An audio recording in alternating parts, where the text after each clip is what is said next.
రాష్ట్ర రాజధాని అంటే రంగుల లోకం. కానీ ఆ రంగుల వెనుక చీకటి కోణాలు ఎన్నో. అక్షరాలు దిద్దాల్సిన చోట అసౌకర్యాలు రాజ్యమేలుతున్నాయి. విద్యార్థుల భవిష్యత్తుకు వెలుగులు నింపాల్సిన బడి ఇప్పుడు సమస్యల సుడిగుండంలో చిక్కుకుంది. ఒకే గది, 5 తరగతులు, 2 మీడియాలు, వందల ఇబ్బందులు. వినడానికి విడ్డూరంగా ఉన్న సికింద్రాబాద్ నడిబొడ్డున ఇదే అక్షర సత్యం. సికింద్రాబాద్ లాలాగూడలోని ఆ సర్కారీ బడి దుస్థితిపై సాక్షి స్పెషల్ స్టోరీ. ఇది సికింద్రాబాద్ లాలాగూడలోని జిహెచ్ఎంసీ కమ్యూనిటీ హాల్. ఇక్కడ ప్రభుత్వ స్కూల్లో అడుగుపెట్టి లోపలికి వెళ్తే అడుగడుగున అసౌకర్యాలే దర్శనమిస్తాయి. ప్రభుత్వ ప్రాథమిక పాఠశాల దుస్థితి చూస్తే ఎవరికైనా కన్నీళ్లు రావాల్సిందే. ఉన్నదల్లా ఒకే ఒక గది. ఆ గదే ఆ విద్యార్థుల సర్వస్వం. 1వ తరగతి నుంచి 5వ తరగతి వరకు అంతా ఆ ఒక్క గదిలోనే కుస్తీ పట్టాలి. అటు ఇంగ్లీష్ మీడియం, ఇటు ఉర్దూ మీడియం. ఒకరి పాఠం ఒకరికి అర్థం కాక, ఒకరి గోల మరొకరికి శాపమై విద్యాబోధన వెక్కిరింతగా మారింది. గదులు లేక చిన్నారులు పడుతున్న ఇబ్బందులు ఒకెత్తైతే, ఆ గదిలోనే హెడ్ మాస్టర్ ఆఫీస్, ఆ పక్కనే వాటర్ ట్యాంక్. ఇదేం పాఠశాల సామి అని విద్యార్థులు ముక్కున వేలేసుకోవాల్సిన దుస్థితి.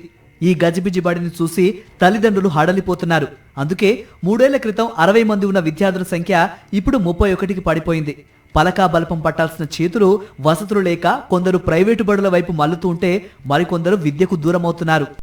ఒక్క గది ఉండడం వల్ల ఇక్కడ ఉర్దూ మీడియం, అక్కడ ఇంగ్లీష్ మీడియం వల్ల కొద్దిగా డిస్టర్బెన్స్ అవుతుంది. 31 ఉన్నారు సార్. అప్పుడప్పుడు పక్కా పిల్లలు కూడా వస్తుంటారు. మళ్ళీ ఏంటంటే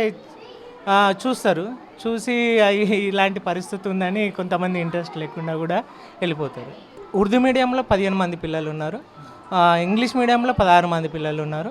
2 స్టాఫ్ ఉన్నాం సార్. ఉర్దూ మీడియంకి ఒక టీచరు, ఇంగ్లీష్ మీడియంకి అంటే తెలుగు మీడియం, ఇంగ్లీష్ మీడియం ఒకరు ఉన్నాం. కొద్దిగా టీచింగ్ సమయంలో మాత్రం కొద్దిగా గందరగోళం, మెల్లగా చెప్పుకోవాల్సి వస్తుంది. రాజధాని నడిబొడ్డునే పరిస్థితి ఇంత దారుణంగా ఉంటే, మారుమూల పల్లెల్లో పరిస్థితి ఇంకెలా ఉంటుందో అర్థం చేసుకోవచ్చు. డిజిటల్ విద్య, కార్పొరేట్ స్థాయి వసతులు అంటూ సర్కార్ చేస్తున్న ప్రకటనలు క్షేత్రస్థాయిలో నీటి మూటలనే విమర్శలు వినిపిస్తున్నాయి. కనీసం ఉన్న హాల్ పైన మరో అంతస్తు నిర్మిస్తే ఈ చిన్నారుల చదువులు సాఫీగా సాగుతాయి. ఇప్పటికైనా విద్యాశాఖ అధికారులు మొద్దు నిద్ర వీడాలని స్థానికులు కోరుతున్నారు.